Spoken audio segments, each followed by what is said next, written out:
প্রিয় শিক্ষার্থীবৃন্দ, আশা করি তোমরা সবাই সুস্থ আছো, নিরাপদে আছো।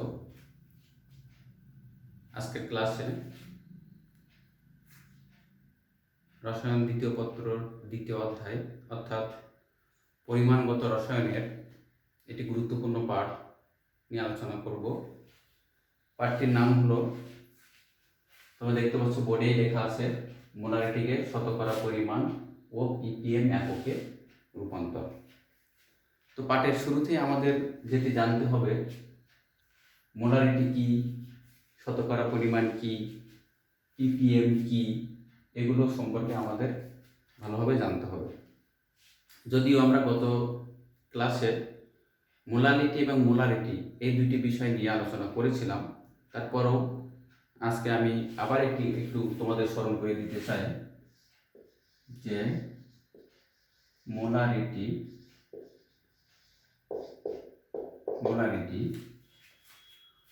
হলো নির্দিষ্ট তাপমাত্রায় প্রতি লিটার দ্রবণে যত মোল দ্রব্য থাকে সেই সংখ্যাকে বলা হয় ওই দ্রবণের মোলারিটি। আবার বলি, নির্দিষ্ট তাপমাত্রায় প্রতি লিটার অথবা 100 ml দ্রবণে যত মোল দ্রব্য থাকবে সেই সংখ্যাকে বলা হয় ওই দ্রবণের মোলারিটি। অর্থাৎ মোলারিটিকে বলা হয় মোলার ঘনমাত্রা, অর্থাৎ দ্রবণের ঘনমাত্রা প্রকাশের একটা গুরুত্বপূর্ণ একক হচ্ছে মোলারিটি, যেটিকে আমরা বড় হাতের M দ্বারা প্রকাশ করে থাকি। যেমন কোনো দ্রবণের 1 লিটারে যদি 0.5 মোল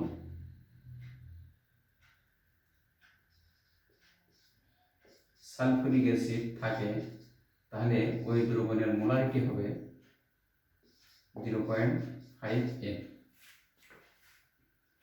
তো দ্রবণের ঘনমাত্রা প্রকাশের জন্য সবচেয়ে গুরুত্বপূর্ণ একটা একক হলো মোলারিটি। এরপরে জানতে হবে যে ppm এককটা আসলে কি। ppm এর অ্যাব্রিভিয়েশন যদি আমরা বলি যে parts PARTS parts per million,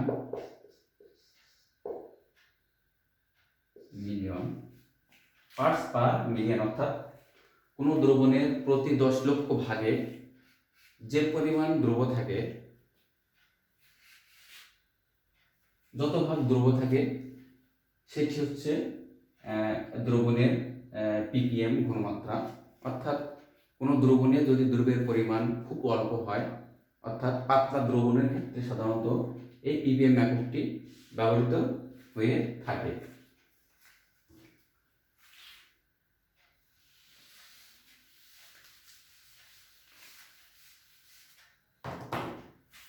এরপরে যেটি জানতে হবে যে শতকরা পরিমাণ, এটিও ঘনমাত্রা প্রকাশের একটি একক। এটি সাধারণত W/V বা W/W এককে প্রকাশ করা হয়ে থাকে এত পার্সেন্ট। অর্থাৎ কোনো দ্রবণের প্রতি লিটারে অথবা 100 ml দ্রবণে যত গ্রাম দ্রব্য থাকে, অথবা কোনো দ্রবণের 1000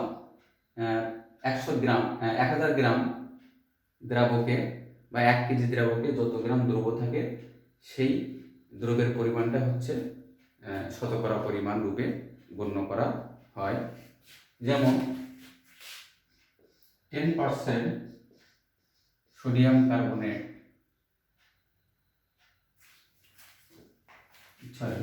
যদি আমরা এভাবে দিই 10% W/V সোডিয়াম কার্বনেট, এই কথাটার অর্থ, এইটার অর্থ হচ্ছে যে 100 ml NaCO3 দ্রবণে NaCO3 বিদ্যমান 10 গ্রাম। তো এই যে শতকরা পরিমাণ অর্থাৎ W/V বা W/W, এটিও কিন্তু দ্রবণের ঘনমাত্রা প্রকাশের একটি একক। তো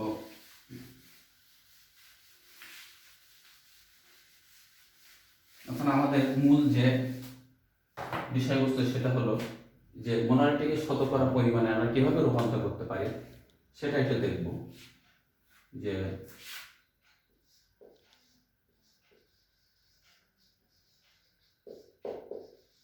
মোলারিটি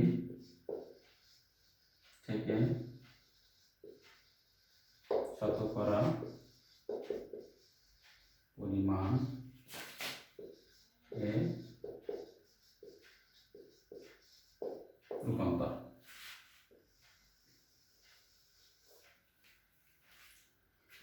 যেমন আমি একটা উদাহরণ যদি দেই যে 1 লিটার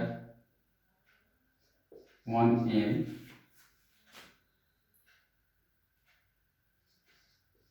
into CO3 দ্রবণ সমান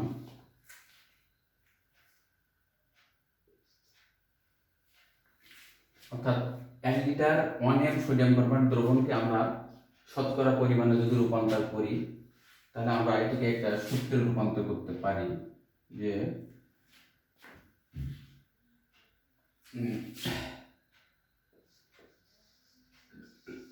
মোলারিটি equal to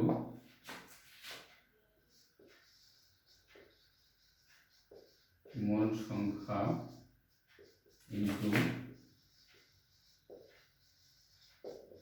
আণবিক ভর ভাগ 10 গ্রাম পার ml। তো এটিকে যদি আমরা এই অংশটাকে যদি আমরা সূত্রের মাধ্যমে যদি আমরা রূপান্তর করি তাহলে দেখব যেখানে 1m অর্থাৎ সোডিয়াম কার্বনেটের মোল সংখ্যা 1, আণবিক ভর 106 বা এটাকে আমরা এইভাবে কনভার্ট করতে পারি সমান সমান শতকরা হার W/V। অর্থাৎ মোলারিটি কোনো দ্রবণকে মোলারিটির একক থেকে যদি আমরা শতকরা পরিমাণে কনভার্ট করতে চাই তাহলে মোল সংখ্যা ইনটু তার আণবিক ভরকে যদি আমরা 10 দিয়ে ভাগ করি তাহলে আমরা কিন্তু শতকরা হারটা পেয়ে যাব। তো এখন আমরা যদি সূত্রটা প্রয়োগ করি তাহলে বুঝতে পারবো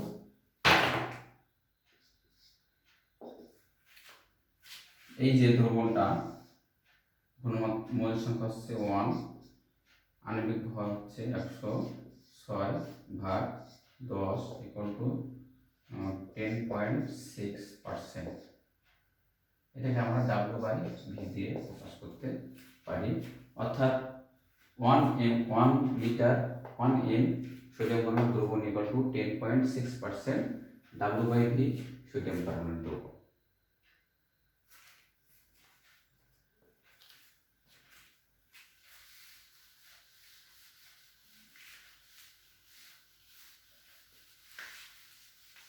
তো এখান থেকে আমাদের যে বিষয়টি সবচেয়ে গুরুত্বপূর্ণ অর্থাৎ আমাদের পরীক্ষার জন্য ইম্পর্টেন্ট সেটা হলো মোলারিটিকে ppm এর রূপান্তর।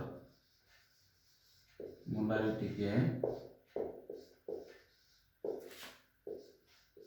ppm এককে রূপান্তর।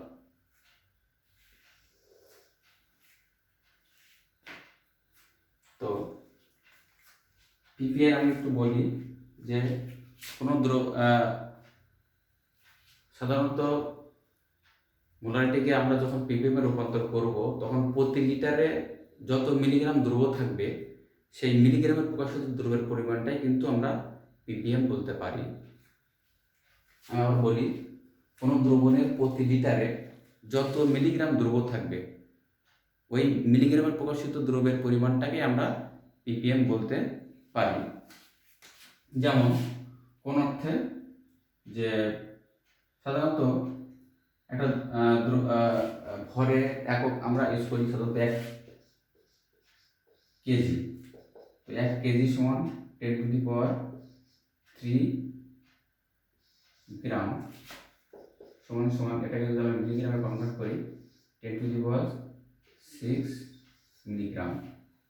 তো 10⁻6 অর্থাৎ প্রতি 10 লক্ষ ভাগে যে পরিমাণ দ্রব্য থাকে সেটি কিন্তু আমরা বলছি ppm।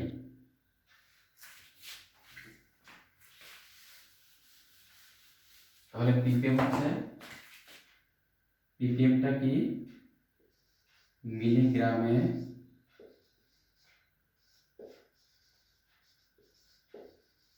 প্রকাশিত দ্রব্যের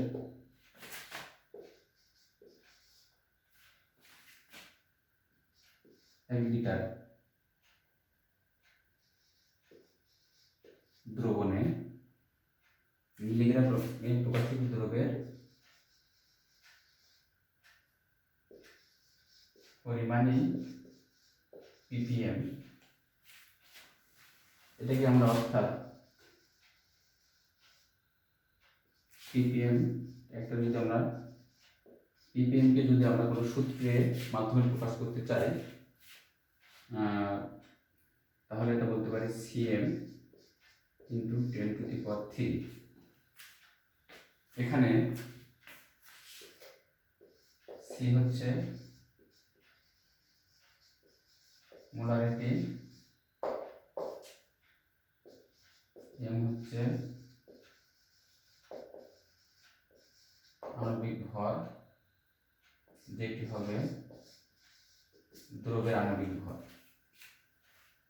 অর্থাৎ মোলারিটিকে ppm এ রূপান্তর করতে গেলে যদি আমাদের মোলার ঘনমাত্রা অর্থাৎ মোলারিটি জানা থাকে তাহলে আমরা এই সূত্রের সাহায্যে সহজে একটা দ্রবণের মোলার ঘনমাত্রাকে অর্থাৎ মোলারিটিকে আমরা ppm ঘনমাত্রায় অর্থাৎ ppm এককে রূপান্তর করতে পারবো।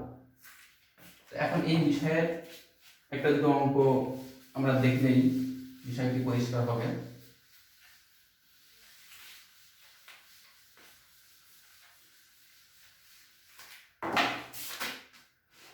যেমন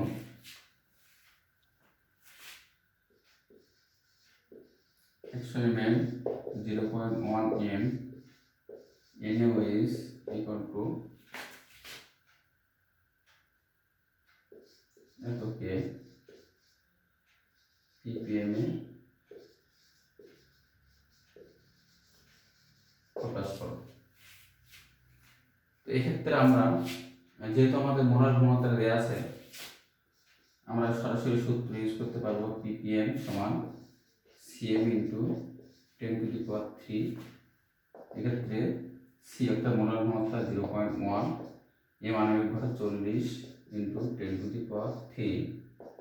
তো এটাকে যদি আমরা ক্যালকুলেশন করি তাহলে আমরা দেখতে পাচ্ছি যে 4 1/10 4 তাহলে 4000,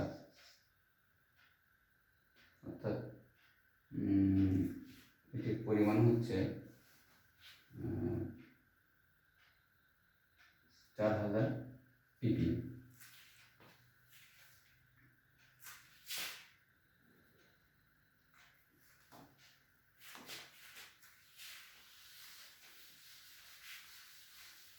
ঠিক তেমনি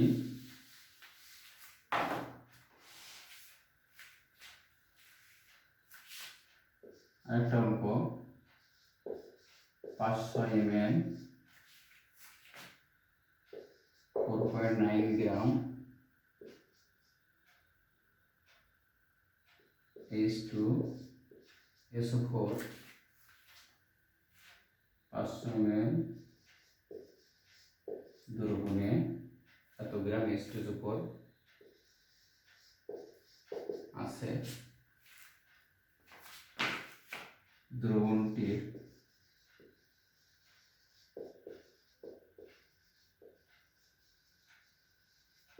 ঘনমাত্রা ppm এ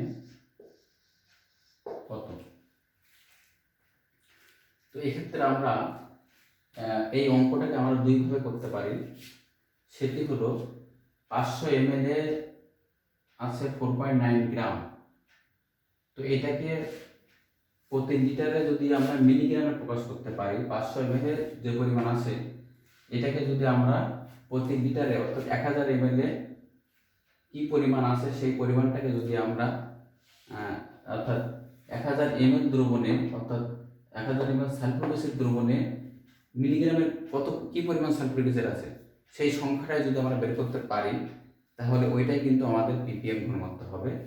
তো এটাকে যদি আমরা এভাবে করি যে 500 ml H2SO4 দ্রবণে H2SO4 আছে 4.9 গ্রাম। অতএব 1 লিটার অর্থাৎ 1000 ml সালফিউরিক অ্যাসিড দ্রবণে সালফিউরিক অ্যাসিড আছে 4.9 ইন্টু 1000 ভাগ 500, এটা যদি কাটাকাটি করি তাহলে কিন্তু 2, তাহলে 4.9 ইন্টু 2 অর্থাৎ 9.8 মিলিগ্রাম। তো এই যে প্রতি লিটার বা 1000 ml মিলিলিটার দ্রবণে দ্রব্যের পরিমাণটা আমরা বের করছি গ্রামে, এটাকে যখনই আমরা মিলিগ্রামে প্রকাশ করব তো এখানে 9.8 ইন্টু 1000 দিয়ে গুণ দিলে এটা কিন্তু মিলিগ্রামে প্রকাশিত হয়ে গেল। সেক্ষেত্রে 98 mg অর্থাৎ 98 মিলিগ্রাম, এটাকে আমরা বলছি 98 ppm।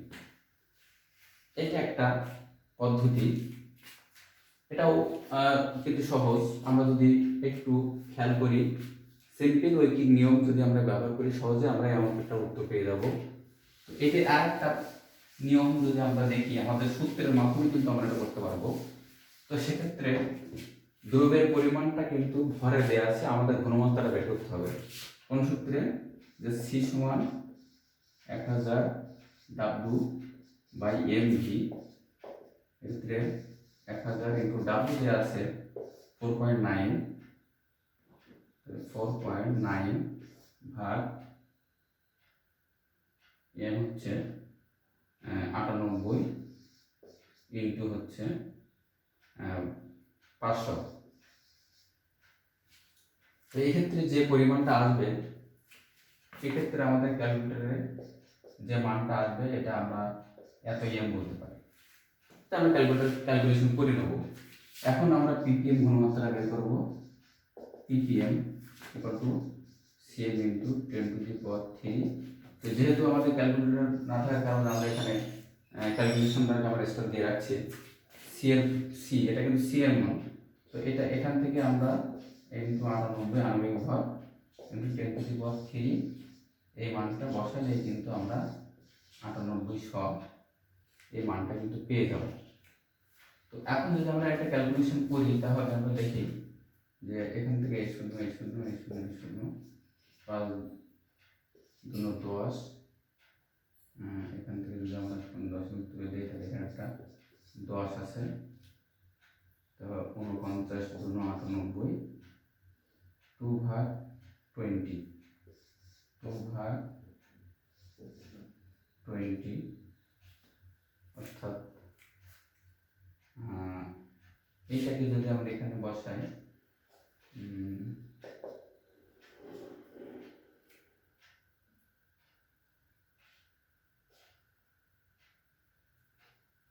2/20, তাহলে আমাদের মানটা কিন্তু চলে আসে এখান থেকে একটা শূন্য কেটে দিলে 10⁻², এই 2 পারে অর্থাৎ 98।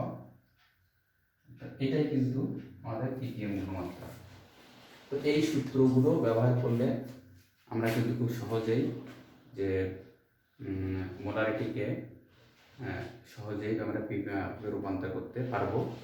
আমাদের MCQ প্লাস যে রিটেন কোশ্চেনের যে 1 নাম্বার অর্থাৎ প্রয়োগ যে কোশ্চেনটা আমাদের সৃজনশীল আসে, সেখানে কিন্তু আমাদের এই অধ্যায় থেকে এই পার্টটার একটা গুরুত্বপূর্ণ ভূমিকা আছে। অর্থাৎ অনেক কোশ্চেন কিন্তু আমরা এখান থেকে এই সূত্র ব্যবহার করে আমরা সলভ করতে পারবো, যেটি আমাদের বোর্ড পরীক্ষার জন্য অত্যন্ত গুরুত্বপূর্ণ।